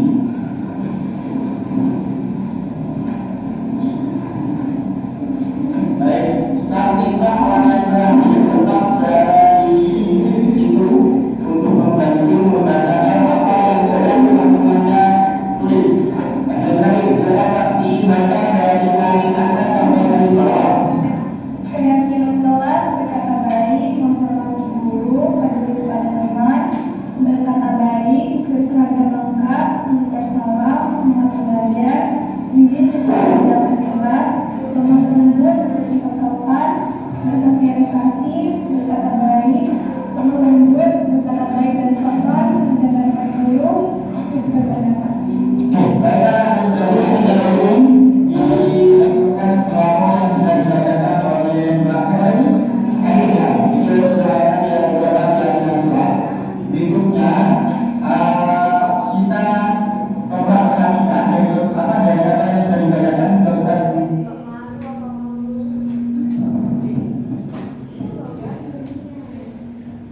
Ya, jadi nanti setelah kemudian jadi, maka kemudian kita buat kalimat positif yang sekiranya mudah diingat oleh peserta didik kita, Bapak Ibu sekalian.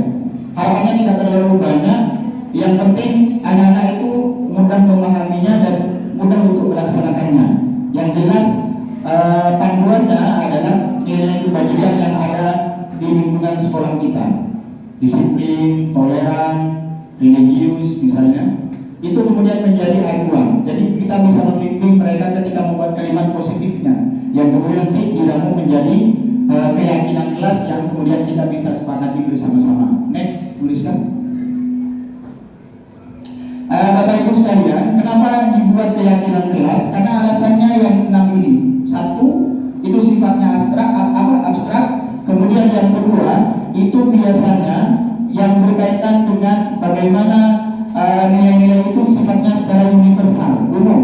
Kemudian yang ketiga, itu biasanya dibuat dalam bentuk kalimat positif yang singkat.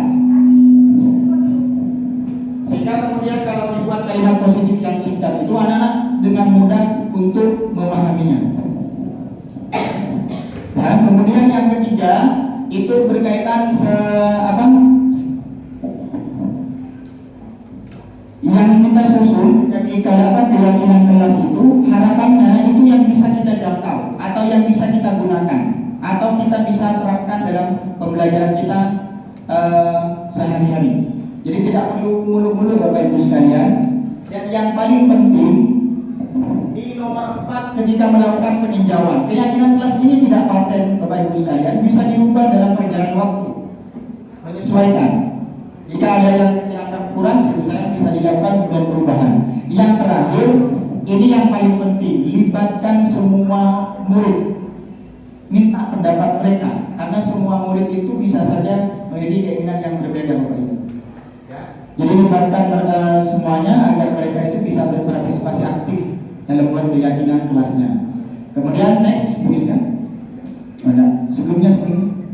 Oke, sudah berarti ya. Jadi sekali lagi buat keyakinan kelas itu sederhananya dulu kita pernah membuat namanya kontrak belajar. Namun itu paradigmanya kontrak belajar itu dari guru ke murid. Sekarang kita dibalik Bapak Ibu sekalian. Jadi bottom up, dari bawah ke atas. Dulu biasanya dari atas ke bawah. Jadi harapannya itu surat aspirasi kemudian bisa mengakomodir kebutuhan mereka dalam proses pembelajaran yang akan kita lakukan. Itu keyakinan kelas. Dan ini nanti yang akan menjadi landasan untuk Bapak Ibu sekalian melakukan segitiga restitusi, melakukan perbaikan terhadap tindakan yang mereka dianggap salah atau tindakan yang mereka negatif, tindakan yang jelek, tindakan yang keliru. Ya. Jadi berikutnya silakan Bu Rizka pindah ke materi segitiga restitusi.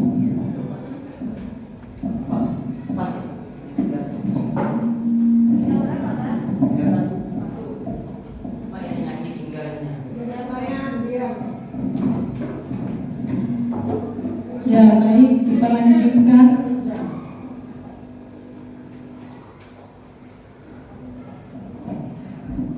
Kita lanjutkan di materi terakhir, yaitu tentang penerapan segitiga restitusi. Nanti juga akan ada contoh ilustrasinya yang akan ditampilkan. Jadi sebelumnya saya jelaskan sedikit tentang segitiga restitusi adalah suatu proses dialog yang dijalankan guru atau orang tua agar dapat menghasilkan murid yang mandiri dan bertanggung jawab. Jadi dengan menggunakan tahapan segitiga restitusi ini, kita hanya membantu murid untuk bisa menyelesaikan permasalahan. Dan ada 3 tahapan pada segitiga restitusi. Yang pertama adalah menstabilkan identitas. Tahapan yang pertama adalah menstabilkan identitas murid. Kemudian yang kedua, validasi tindakan yang salah. Dari suatu permasalahan, kita memvalidasi tentang tindakan apa yang sudah dilakukan murid. Kita tanyakan dengan murid yang memiliki masalah tersebut. Kemudian juga, dan yang terakhir adalah menanyakan keyakinan. Kira-kira bagaimana untuk kedepannya, bagaimana untuk memperbaiki, bagaimana untuk mencari solusi tersebut. Kita berperan sebagai posisi control manager dengan menggunakan 3 tahapan restitusi ini. Next. Nah, untuk tahapan menstabilkan identitas, dari tahapan ini kita perlu terlebih dahulu untuk bisa menstabilkan emosi murid. Jadi kita tanyakan dengan beberapa pertanyaan yang membantu. Yang pertama adalah berbuat salah itu wajar. Ya, mungkin untuk kedepannya kamu bisa lebih baik lagi, seperti itu. Jadi tidak menyalahkan secara langsung Bapak Ibu. Jadi kita menstabilkan identitas murid. Jadi memahami tentang perbuatan yang sudah dilakukan dengan beberapa pertanyaan yang sudah ditampilkan di depan. Berdasarkan prinsip membuat kesalahan adalah bagian dari proses pembelajaran. Kemudian tahapan yang kedua, memvalidasi tindakan yang salah. Pada tahapan ini, Bapak Ibu semua, berdasarkan setiap perilaku berupaya untuk memenuhi suatu kebutuhan dasar murid. Ya, jadi kita menanyakan tentang tindakan apa yang sudah dilakukan. Kemudian kamu pasti punya alasan. Jadi anak-anak itu pasti ada alasan tertentu kenapa melakukan hal tersebut. Perlu kita dengarkan terlebih dahulu. Tidak boleh kita langsung kamu salah gitu. Jadi kita perlu mendengarkan penjelasan dari apa yang sudah dilakukan oleh murid. Kemudian yang ketiga adalah menanyakan keyakinan. Dengan menanyakan keyakinan ini, pada dasarnya kita menanyakan keyakinan untuk bisa memperbaiki hal atau perbuatan yang sudah dilakukan. kira-kira kedepannya untuk bisa melaksanakan perbuatan untuk tidak mengulangi lagi bagaimana. Kemudian kan sebelumnya sudah membuat keyakinan kelas, jadi kita menanyakan ulang, memvalidasi untuk tidak mengulangi hal yang sama, sehingga motivasi intrinsik dari dalam murid itu bisa muncul. Jadi tidak kita menentukan solusinya seperti ini, tidak, kita perlu membicarakannya kepada murid gitu. Untuk yang menanyakan keyakinan, contoh pertanyaannya yang bisa Bapak Ibu gunakan, apa keyakinan kelas kita. Jadi kita mengingatkan tentang keyakinan kelas yang sudah dibuat sebelumnya. Misalkan disiplin, nah berarti kamu sudah melanggar tentang kedisiplinan itu. Kira-kira bagaimana untuk kedepannya? Keyakinan kelas sudah disepakati, kira-kira bagaimana untuk kedepannya sehingga kamu bisa menjadi lebih baik lagi, misal. Kemudian nilai-nilai apa yang telah disepakati dan diyakini bersama. Jadi itu merupakan tahapan-tahapan dalam menerapkan segitiga restitusi, di mana segitiga restitusi ini posisi kontrolnya adalah sebagai manajer.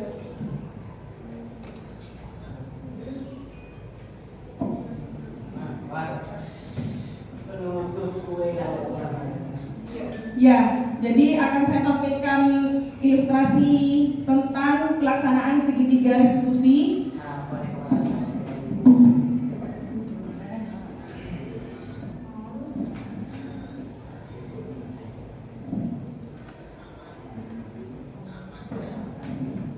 Baik Bapak Ibu sekalian, sambil tunggu videonya, jadi mengulas lagi bahwa ketika keyakinan kelas terbentuk, kemudian sudah kita memahami tentang tahapan segitiga restitusi itu, mulai dari yang pertama memvalidasi menstabilkan identitas, itu kita menstabilkan kondisi anak sebetulnya, emosional anak dicoba untuk ditenangkan, kemudian dalam kondisi normal, kemudian baru kemudian kita tanyakan. Kemudian berikutnya ada yang kedua adalah bagaimana memvalidasi tindakannya, alasannya apa? Ya, misalnya muridnya namanya Mbak Hida, kamu tadi kenapa kok bisa tidak bawa pulpen, apa terburu-buru dari rumah atau apa? Oh iya Ustazah, saya kebetulan tadi mama lupa nyiapin alat-alat sekolah saya. Oh iya, itu di validasi tindakan yang salah. Artinya kita menanyakan secara mendalam tentang kenapa mereka kemudian melakukan perilaku yang melanggar, Bapak Ibu sekalian. Yang terakhir adalah bagaimana kemudian mencari solusinya bareng-bareng, yaitu berupa menanyakan keyakinan dari yang sudah dilakukan anak. Kira-kira keyakinan kelas kita apa? Oh, peralatan sekolah harus lengkap, misalnya bawa pulpen, buku, kemudian misalnya kalau misalnya dibutuhkan, atau misalnya bawa HP, misalnya kalau kemudian pembelajarannya kemudian menggunakan HP. Ya. Baik, sudah siap tuliskan? Iya. Ini pemerannya sebetulnya ada 4 Bapak Ibu sekalian, tapi kita tampilkan satu karena kita sudah melong lama Bapak Ibu. Satu, Raja dan Manuel bertengkar karena awal teman-teman tidak mau bekerja saat mengerjakan tugas kelompok pada mata pelajaran pendidikan Pancasila, sehingga hal tersebut membuat Raja marah dan tidak dapat. Saya katakan dulu Bapak Ibu sekalian.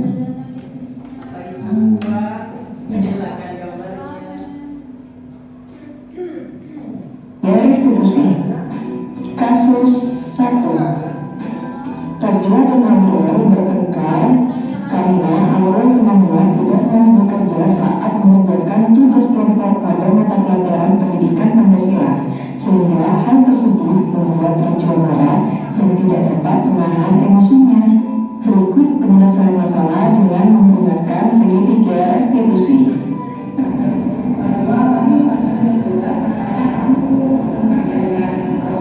Iya, saya kesal.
Bapak Ibu, terima kasih. Next terakhir, Bapak Ibu sekalian, jadi itu merupakan ilustrasi gambaran ketika kita melaksanakan segitiga restitusi, dan ini bisa Bapak Ibu sekalian lakukan, bisa kita sharing bersama bagaimana merestitusi anak-anak yang kebetulan melakukan pelanggaran terhadap keyakinan kelas atau peraturan sekolah, Bapak Ibu sekalian. Dan itu insya Allah karena sifatnya mencari solusi bersama, harapannya anak-anak bisa kemudian tidak kembali pada perilaku yang salah itu sendiri. Ya. Yang terakhir Bapak Ibu sekalian, yang sangat terakhir, kita hayati ini sedikit bahwa dari Allah ini merupakan ulama besar. Beliau menyampaikan hal ini. Ada beberapa kata kunci yang sengaja saya besarkan Bapak Ibu berkaitan bagaimana kita mendidik murid-murid kita.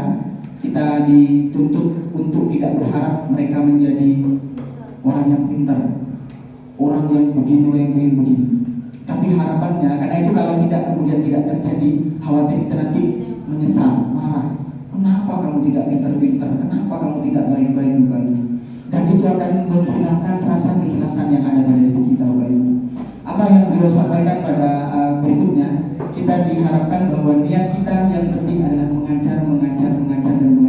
Setelah itu akan kita lakukan, kita doakan mereka secara terus-menerus dalam setiap sholat kita, dan harapannya nanti persoalan pintar mereka baik, mereka jadi apa, itu kita tawakal Allah, kita pasrahkan semuanya kepada Allah Subhanahu wa taala. Jadi kalau kemudian kita kembalikan pada ini semua, apa yang kita lakukan, insya Allah akan benar-benar kita menjadi seorang pendidik yang lillahi ta'ala, yang harapannya nanti generasi Indonesia itu bisa kemudian menjadi generasi emas di tahun 2045 nanti. Terima kasih. Kurang lebihnya mohon maaf. Ya, kami berdua, saya Muhammad Hafiz dan Ibu Rizka Purnamawati Agustin, mohon maaf atas keterlambatan waktu atau kelebihan waktu, dan memang dinamikanya luar biasa Bapak Ibu. Sekali lagi terima kasih, kami tidak bisa membalas jasa dan pengorbanan Bapak Ibu sekalian. Kita tutup pertemuan diseminasi budaya positif pada pertemuan hari ini dengan ucapan hamdalah bersama-sama dan doa kafaratul majelis. Alhamdulillahirabbil alamin. Subhanallahumma wa bihamdika asyhadu an la ilaha illa anta astaghfiruka wa atubu ilaik. Wassalamualaikum warahmatullahi wabarakatuh. Waalaikumsalam.